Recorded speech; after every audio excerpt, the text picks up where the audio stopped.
Selamat sore, Lowotana Ileape. Sore ini saya berada di lokasi Nugu Terpadu, lokasi dengan luas kurang lebih 3 hektar milik Bapak Yoakim Deke.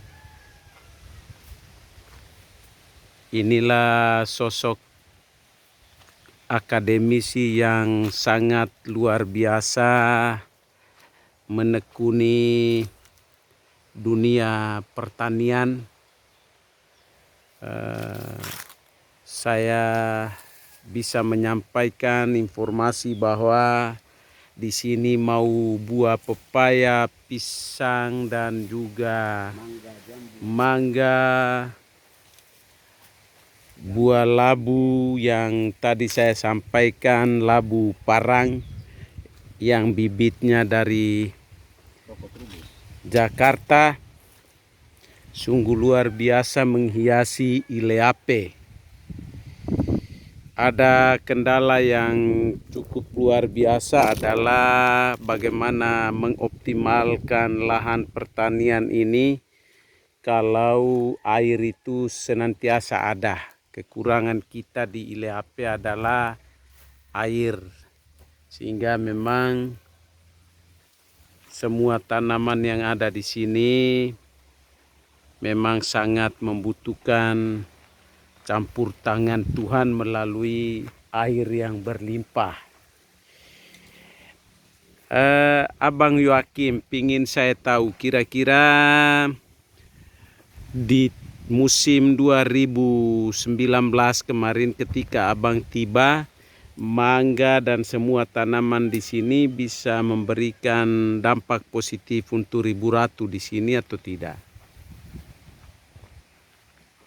Dampak positif ada, cuma dari segi kuantitas menurun karena penyiraman dilakukan terlalu telat sehingga produksinya telat, akhirnya ketemu hama lalat buah di bulan Desember, Januari, Februari. Jadi itu yang menjadi masalah. Baik, berarti untuk persiapan dan penyiraman dan perhatian terhadap tanaman tidak boleh telat. Tidak boleh. Kalau tahun ini Harus dikondisikan untuk mencapai puncak panen di bulan Oktober, November, Desember. tahun ini sudah siap untuk Ini saya lagi upayakan untuk mempercepat proses produksi sehingga panennya bisa mulai dari Agustus, September, Oktober, November harus sudah bisa panen sebelum merebaknya hama lalat buah kan. kira-kira di 2020 khusus mangga dengan berbagai jenis bisa menjadi konsumsi masyarakat Lembata secara umum. Bisa kalau memang masyarakat Lembata mau konsumsi. Kalau tidak mau konsumsi ya saya buang keluar ke. Selama ini buangnya kemana, Bang? Baru di sekitar Lembata dengan Maumere beberapa kali pengiriman. Artinya kita berharap supaya buah-buahan yang ada di NT ini kalau boleh Lembata menikmati dulu lah daripada kita buang ke pulau lain sementara kita di sini kekurangan sebenarnya.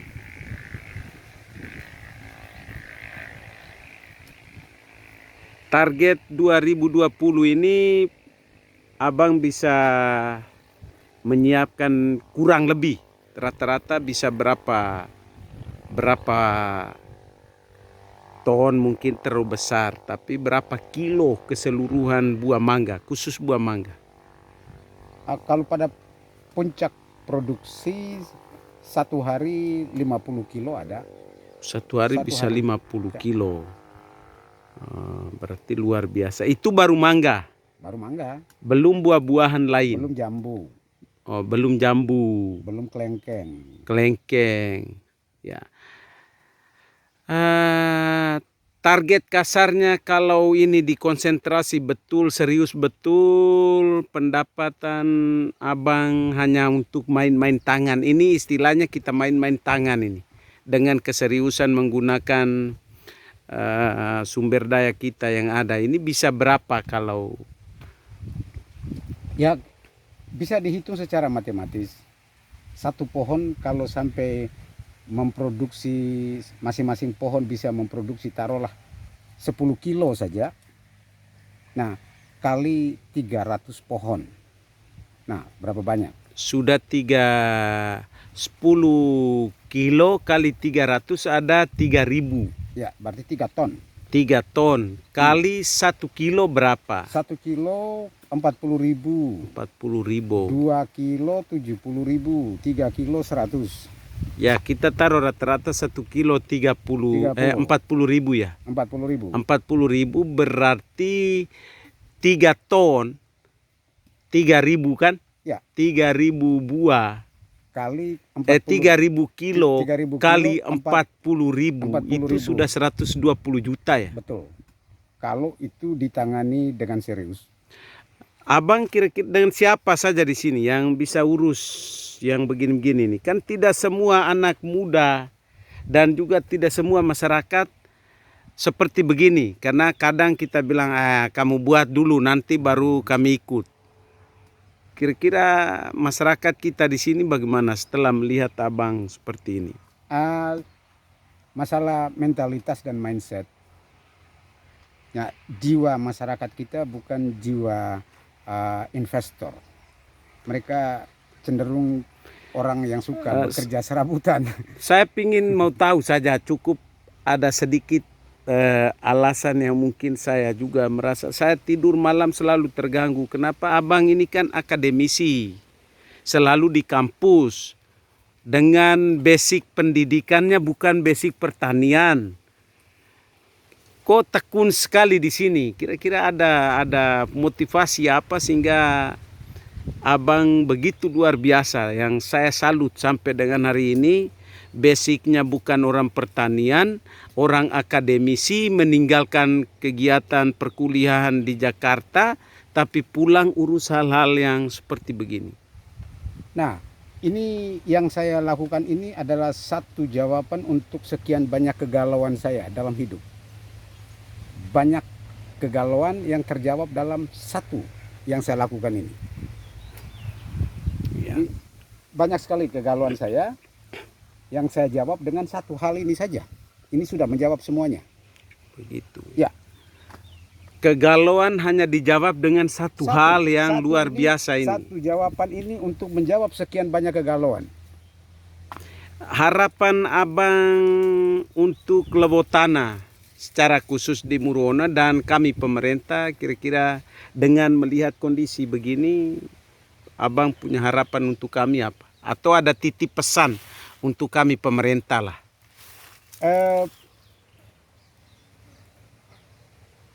Kenyataan yang akan berbicara bahwa tanah Lembata pada umumnya, khususnya Ile Ape yang paling gersang di Lembata, itu bisa dijadikan tanah yang produktif kalau manusianya mau.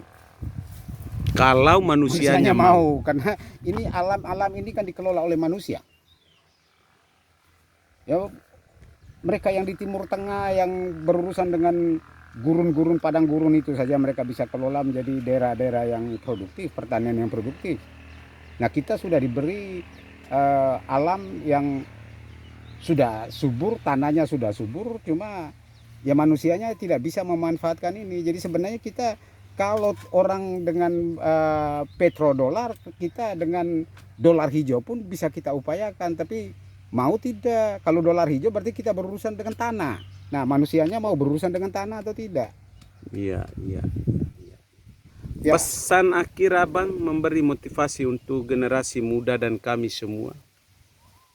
Ya, rubah mindset, rubah mentalitas bahwa kita bekerja bukan hanya untuk hidup hari ini, kita hidupkan ke depan. Siap. Jadi hidup perlu dirancang, bukan seperti burung-burung bahwa setiap hari jalan cari makan. Iya. Tapi manusia perlu membuat rancangan untuk hidup ke depan karena dia punya akal kan. Nah, kalau tidak dirancang ya apapun yang terjadi hari itu dia hadapi besok, tunggu besok lagi. Nah, tapi kalau dirancang kan kita sudah tahu besok seperti apa, lusanya seperti apa, walaupun belum tiba saatnya, tapi kita sudah tahu ke depannya akan seperti apa. Oke. Terima kasih banyak Abang Yoakim, pemilik Nugu Terpadu, sekedar menginformasikan seluruh Ribu Ratu Lembata, NTT, Indonesia, dan ILEAPE bahwa kegiatan ini butuh konsentrasi dan butuh pola pikir berubah. Kita harus fokus, tidak bisa mindset, mentalitas harus dirubah. seluruh olah gerak kita harus berubah mengikuti zaman. Dan oleh karena itu terima kasih banyak. Hari ini kurang lebih 300 pohon mangga dengan hitungan tadi, dan ratusan pohon kelengkeng, masih juga ada pisang. Saya sangat yakin kalau mindset kita berubah, ILEAPE dan Lembata secara khusus akan menghasilkan sesuatu untuk Lembata dan NTT serta Indonesia. Demikian, selamat sore, salam Limampai untuk kita semua.